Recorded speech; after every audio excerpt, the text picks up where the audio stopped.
శ్రీమాత్రే నమః. ఇప్పుడు మనం తెలుసుకునేటటువంటి శ్లోకాన్ని ప్రతిరోజు పారాయణ చేసుకోవటం వల్ల అంటురోగములు మన దరి చేరకుండా ఉంటాయి. అదే కాకుండా కరువు కాటకముల నుండి కూడా మనల్ని రక్షిస్తుంది.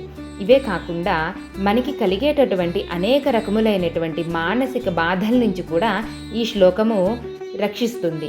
అదేవిధంగా మనకి కలిగేటటువంటి అనేక రకములైనటువంటి ఆర్థిక ఇబ్బందుల నుండి కూడా ఈ శ్లోకము మనల్ని రక్షిస్తుంది. అయితే ఇటువంటి మహత్తరమైనటువంటి శ్లోకాన్ని ఎలా పారాయణ చేసుకోవాలి అంటే, ప్రతిరోజు ఈ శ్లోకాన్ని 1000 సార్లు 45 రోజుల పాటు పారాయణ చేసి ప్రతిరోజు అమ్మవారికి క్షీరాన్నమును లేదా త్రిమధురాల్ని నైవేద్యంగా పెట్టాలి.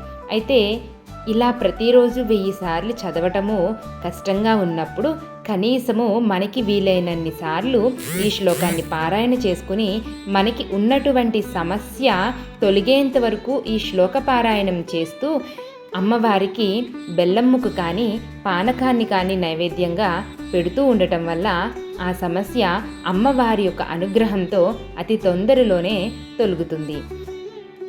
ఈ పారాయణంతా పూర్తయిన తర్వాత మనకుండేటటువంటి సమస్య తీరిన తర్వాత యథాశక్తిగా ఎవరికైనా ఒకరికి భోజనాన్ని సమర్పించాలి. శ్రీమాత్రే నమః.